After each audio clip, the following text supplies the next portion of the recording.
Let me welcome all of you today to our Peterson Institute for International Economics.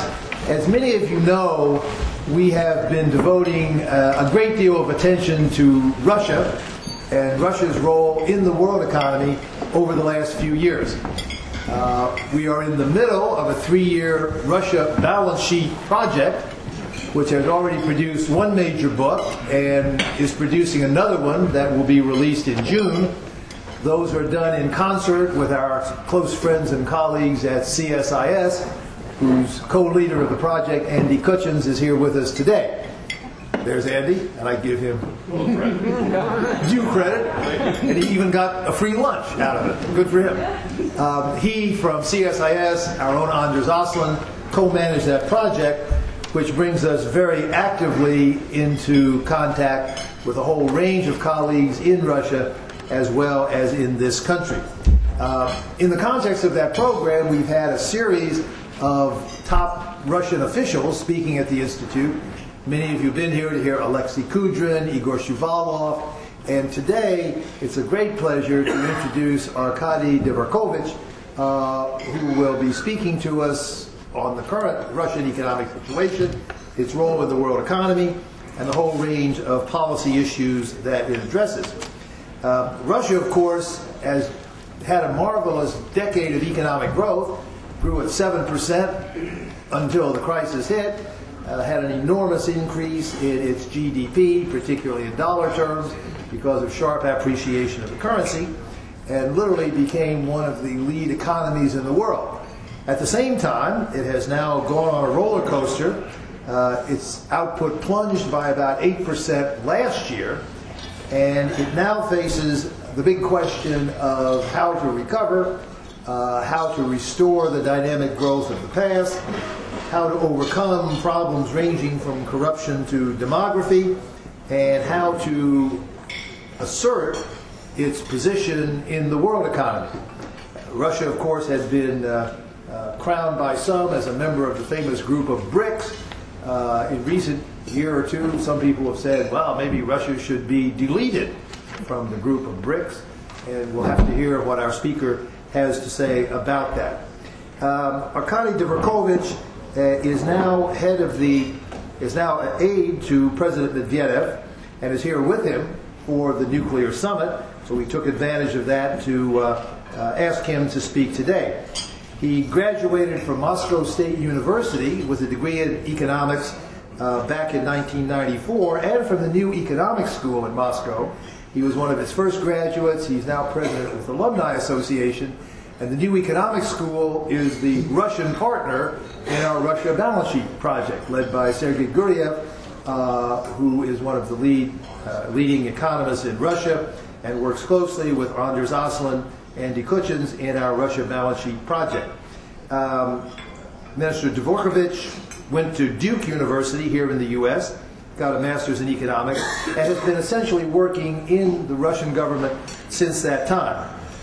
He joined the Economic Expert Group in the Ministry of Finance, a think tank which advises the Ministry of Finance, and became its head in the late 1990s.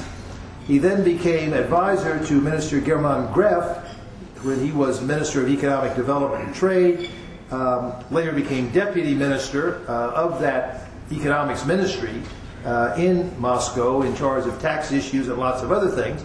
And at that time, back in 2003, Business Week called him one of 50 potential world leaders, a path on which he has obviously stayed since that time.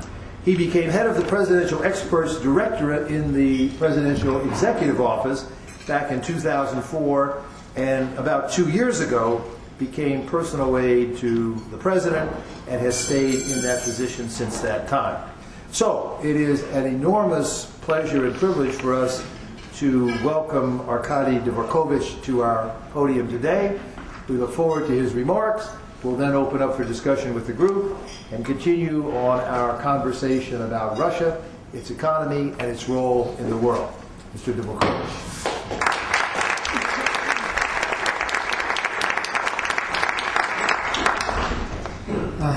Thank you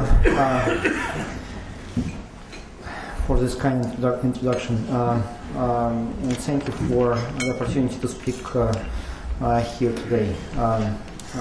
Well, yesterday the weather was better to go around Washington. Today it's raining, but still okay. It's an honor for me to be here and present some of the ideas and thoughts about the Russian economy and how it fits into the global economy and where it's heading as well. Well, we have free lunch here, but there is no free lunch around anywhere else, unfortunately. Not for Russia, not for the United States, for everyone. But it's good that there is no free lunch, since we should always calculate prices properly and think what is good to do, what is not good to do. In the world where competition is a key driving factor for any development and growth.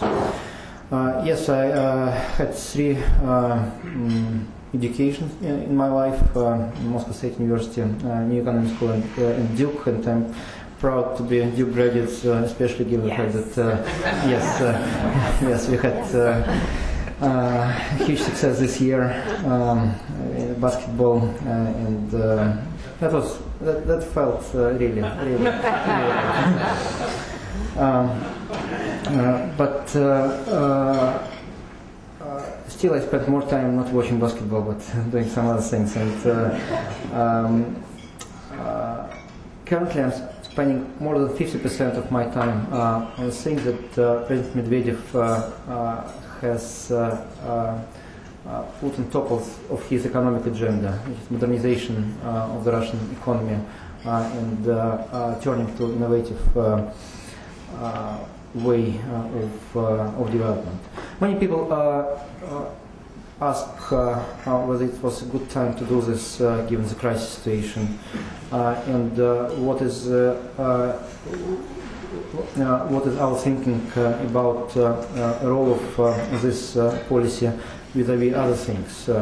What is the role of new innovative developments as compared to the role of the energy sector in the Russian economy? What is how we think about modernization and innovation, whether there is contradiction between these two goals or not. Certainly we believe that it's a good timing. The crisis made some of the challenges that we knew but probably felt not strongly enough before much more critical. Before, when at 7% annual growth, as was mentioned in the introduction, many people thought that this could continue for years, and we don't need to push strongly for some of the things. But the crisis clearly indicated clearly that the Russian economy, the structure of the Russian economy, is not proper for the current global environment, and Russia is not going to compete to be a strong competitor if the structure of the economy remains the same. Were many political statements before about diversification of the Russian economy, many programs starting from the year 2000, but there was no real policy behind those political statements. And one of the reasons for that in the routine work of the government, people tend to forget about things that may have long-term positive outcome, trying to do things that bring immediate results but not longer-term results. And this was exactly the reason why the president has decided to take it out of the government's routine and to put it under his own umbrella and to work as a facilitator of this process. We understand clearly that it's impossible to push innovation from the top, to push modernization only from the top. But without a certain degree of political will, without this effort from the top, nothing will happen. So we need to create a vibrant environment, climate for this kind of the policy process, and this is exactly what the president is trying to achieve right now. Under modernization, we understand we understand the process of bringing the Russian technological level and the investment climate, investment environment in line with the best international standards. Under innovations, we understand creation of something new which doesn't exist in the world. So it's something on top of modernization. And some people believe that we should first do the first and then start thinking about innovations. We believe it's not right. We will be even more behind if we will just conduct modernization policies without trying to become leaders in some of the specific areas. Not in everything, it's impossible. Not many countries in the world, probably just one that is trying right now to be leader in everything, I mean the United States. But certainly we need to try to do something in some of the areas. And we believe that energy sector, oil, gas, other components of the energy sector, again, is not something that should be put as opposite thing to modernization and innovation. In fact, this is one of the sectors where modernization and innovative development is needed probably more than anywhere else. Energy efficiency of the Russian economy and the Russian energy sector is very low. We are using energy in a wasteful way, and given strengths of Russia in the global energy sector, this is an area where the attention where serious attention should be put on modernization and innovation agenda. And the Russian energy sector should become one of the drivers for innovations in the Russian economy rather than the opposing force for this process. Another discussion that is going on is whether we should just try to create good conditions for everyone, good investment climate, do systemic steps, and leave the implementation of specific projects just for the private sector, or we should also work on facilitation of specific private projects to help businesses to start new activities. And again, we believe that there is no contradiction between the two approaches. We need to do both. And the difference from what we are trying to do right now and what we were trying to do before is that we are trying to take lessons from projects, not from the textbooks that we used to have on our desks for the last 20 years, but from the real Russian experience, from seeing what the real problems are on the ground, what are the obstacles our companies or international companies are facing in Russia, what are the obstacles people, individuals are facing when working in Russia. And we're trying to change those things on the basis of these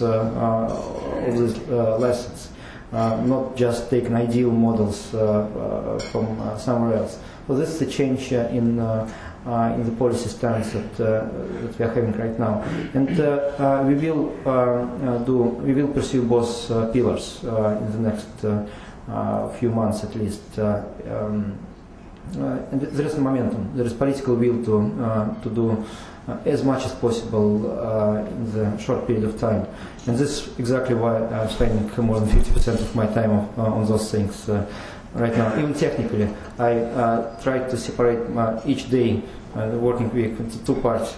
More than 50% doing this stuff and less than 50% doing other stuff, including my responsibilities as G8 and G20 Sherpa for the Russian president and many other things. One of the interesting projects that we have is to share risks with private companies that would like to start new projects.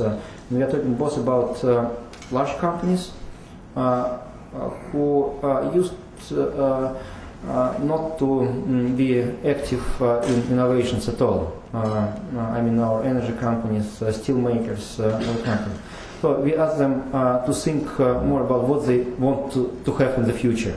What are the things they probably postponed or didn't start because they believe that they're not ready to take 100% of the risk on their own balance sheet. And in 1 month we had 20 proposals from our largest companies, specific projects, and most of these projects are about things that are being developed right now internationally but not exist. So innovative things, and we are conducting expertise right now, and probably will co-finance those projects and also attract venture capital and private equity funds to be partners in some of those projects.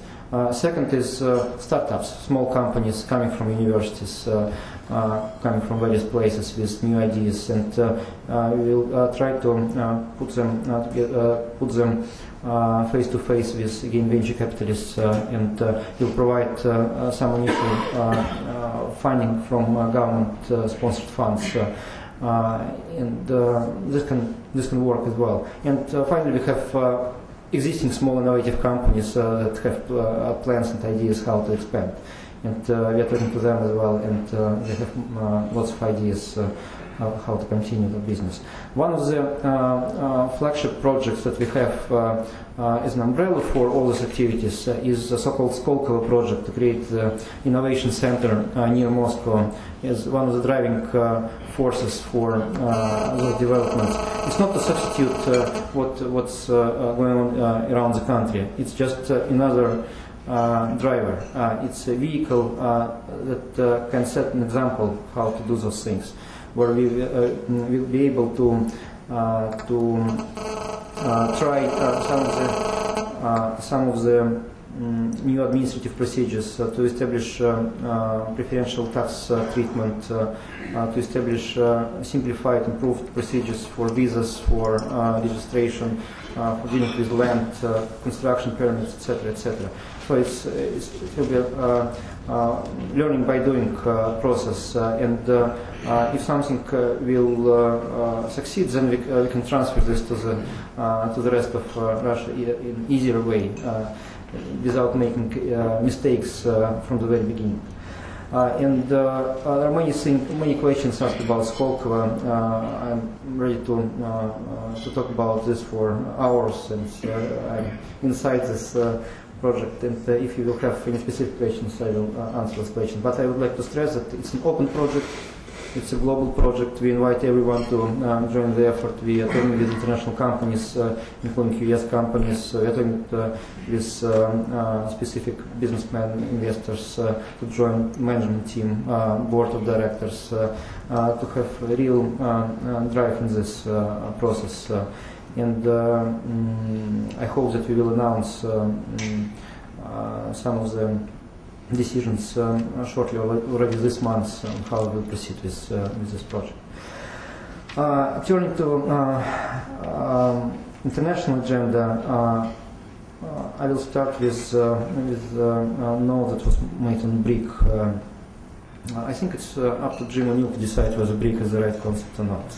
He invented this, and I don't think anyone has any authority to change this name. It's a brand name, and BRIC is BRIC. And if leaders of BRIC countries believe that there is certain momentum for meeting and discussing some things and doing some joint work, then it exists. And whatever anyone says, when leaders will think, well, it's useless, we don't want to meet, it will not exist. Certainly big countries have some things in common, but those countries are different in many respects. What combines those countries in one group is the potential.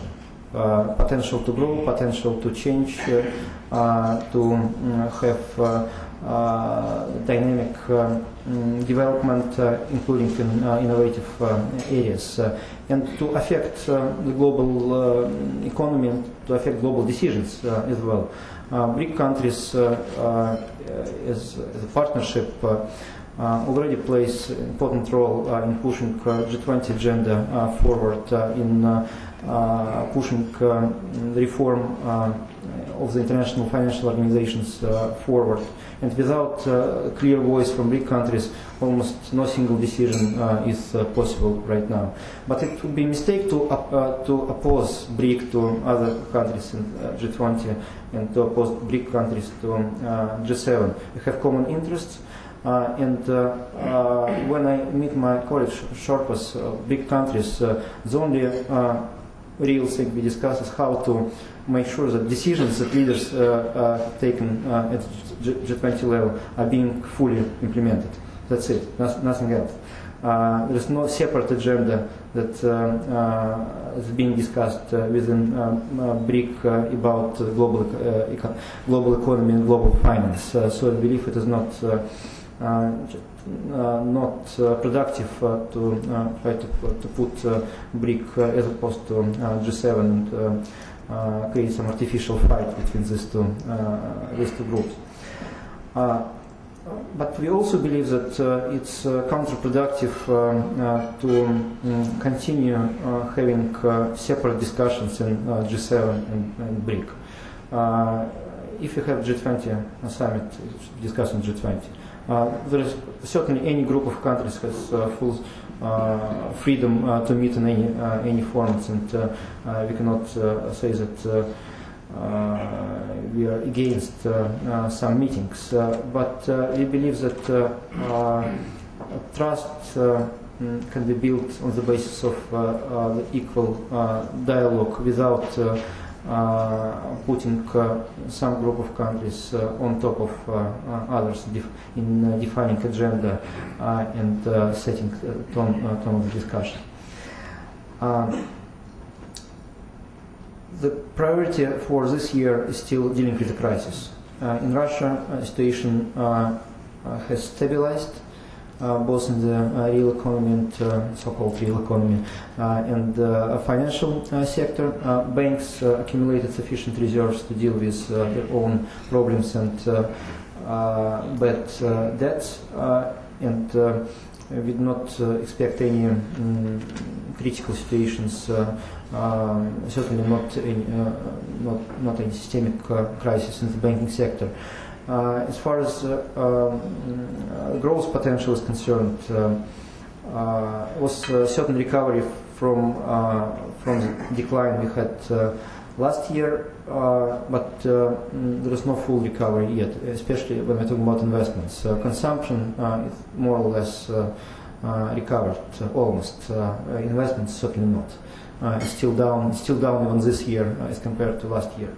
And despite the fact that we have inflow of capital already into the Russian capital market, and as a result of this inflow, the situation in the currency market is positive, it's stable, and overall mood right now is positive. But when you go across Russia, when you analyze the situation in the labor market, you can see that still the situation is very serious, it's difficult. And unemployment is still very high, and as in the United States, as in some other countries, the recovery from the crisis is not going to be associated immediately with a substantial increase in number of jobs created, and unemployment will last for a certain period of time. And in Russia, it's a serious issue. Some people are saying that given the demographic difficulties, this problem will not last for long. But I think that given our priority to improve labor productivity, we should not relax about this, and we should do everything to create new competitive jobs to substitute old, not really competitive jobs in the old economy. We also believe that we should try to attract right now as much foreign investment as possible into Russia, not as a source of financing mainly. Funds exist, and additional funds are always good, but it's not the main point here. Main point is technology, management skills, and putting Russia into the global economy as quickly as possible. And one of the things related to this issue is the WTO accession. We are now in the process of intensive consultations with our partners here in the United States to finalize the negotiations on the Russian accession to WTO. We have a list of disagreements. It's a short list. I can put on one page easily, so it's not something that cannot be resolved. We reached a substantial degree of understanding on how WTO accession process will be related to the creation of custom union in Russia, Kazakhstan, and Belarus, and most of the issues related to this new situation were cleared already. Some technical issues remain, and we continue intensive discussion on this. We certainly believe that it is possible to finish the process this year with WTO negotiations and complete the accession process. Well, technically probably already next year, but all negotiations can be completed this year. And Russia will finally join the Doha round negotiations. That will never end, probably. And, but talking about international negotiations in general, we certainly believe that there is scope for more legally binding agreements on some specific things. Besides trade area, certainly finance, what G20 is doing, and some of the rules that can be set at the international level is a really important thing. And we believe that the creation of financial stability board, where these issues are being discussed, is a good step forward in the right direction. Energy, we have a proposal to create a new legal framework for energy cooperation to establish safer and more predictable energy market for the future. These proposals are being discussed in various formats right now. Climate, another never-ending discussion after the disaster in Copenhagen. Nobody knows how to proceed with this, but certainly there is some scope for agreement on climate. But one should clearly distinguish business component of this climate story from the ecological security, political components. If everything just mixed up, people cannot agree on anything about climate. So our position is that most of the projects related to climate agenda are commercially viable, and we should not try to substitute market with government action. But sometimes facilitation and rules are needed, and we can create those rules.